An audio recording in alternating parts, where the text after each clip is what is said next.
Hi Suzanne, thanks Hello. for joining us from Active Netball.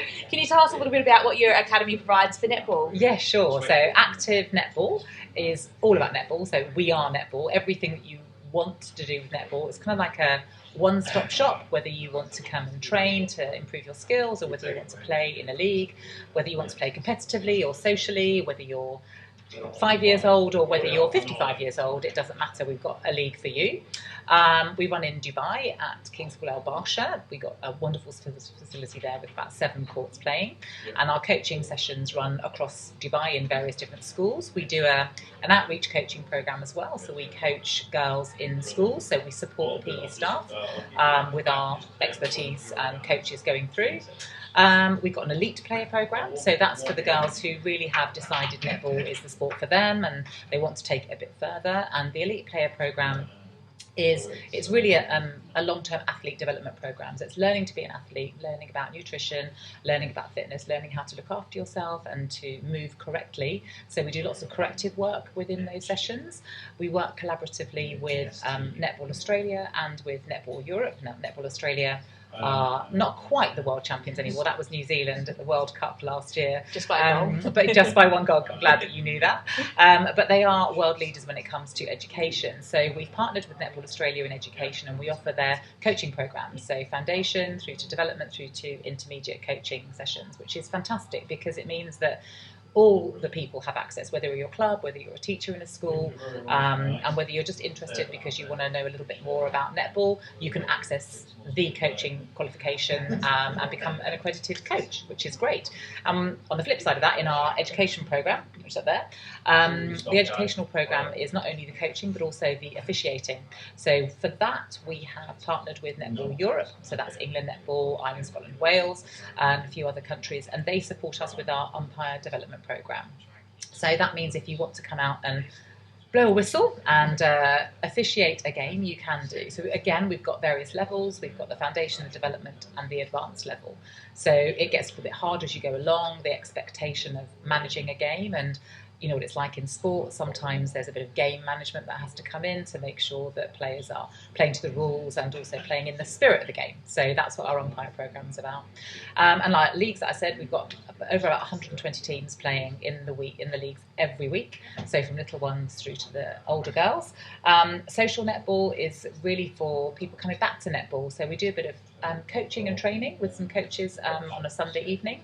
And then they play leagues. And again, there's always different levels. So it doesn't matter whether you've never played netball before, whether you're coming back after a baby or a career break, or whether you're at school, it doesn't matter. There's something for everybody. And then to wrap all of that up, we have our netball events. So we run tournaments and different events through the year so that everyone's got something to come to. So it's a one-stop shop netball. We are netball. Netball, exactly. And Indeed. I mean, the partnerships with Netball Europe and Netball Australia have provided some good opportunities to go overseas. Can you tell us a little bit about that? Yes, indeed. In fact, that is something that we'll be doing with our elite player program. So the girls that trial to come into the training program for athlete development. So this year we're going to Oman with everybody. So that's the under 13s through to the under 19s are all going over to Oman. And in Oman we'll be meeting Qatar and Bahrain, and sometimes Abu Dhabi comes. It depends on budgets and what people can fit in.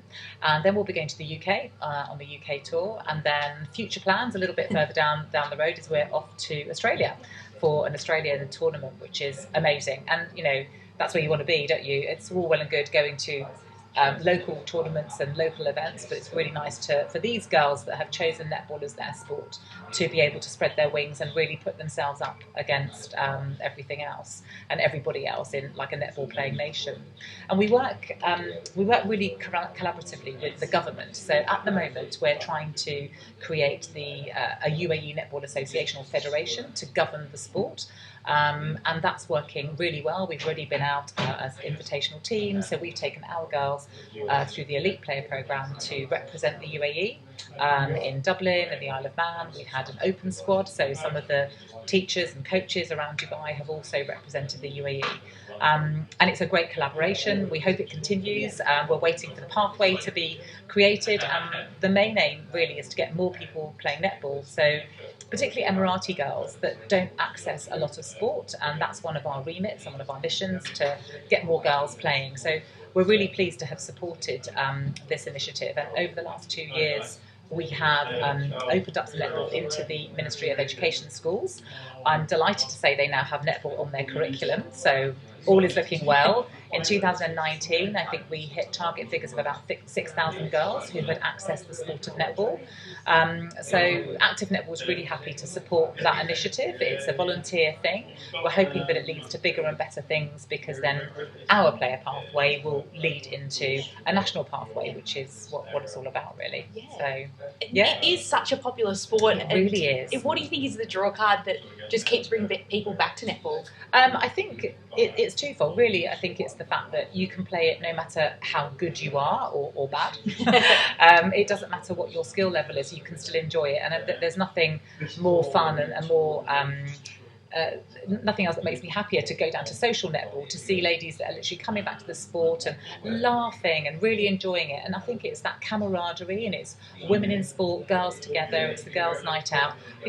Dropping back to netball costs 20 dirhams. I mean, you can't do a lot in Dubai, can you, for 20 dirhams? So I think it's really good value for money. It's an opportunity to get with other girls that want to do it. And then if you look at the other side of it, the elite player pathway, I think we're seeing more and more netball. Australia's always been, and New Zealand has always been, very lucky to have it televised. But that's only really come about in the last 5 to 10 years in the UK.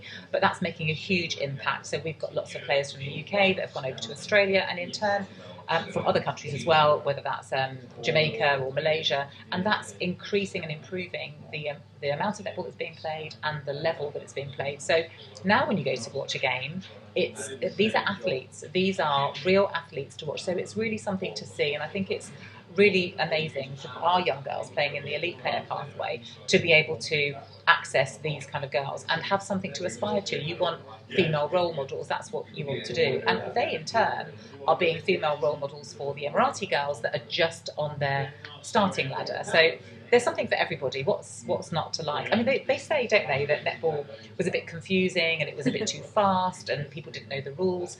So they've made some adaptations, and what they've done is they've taken a lot more whistle out of the game.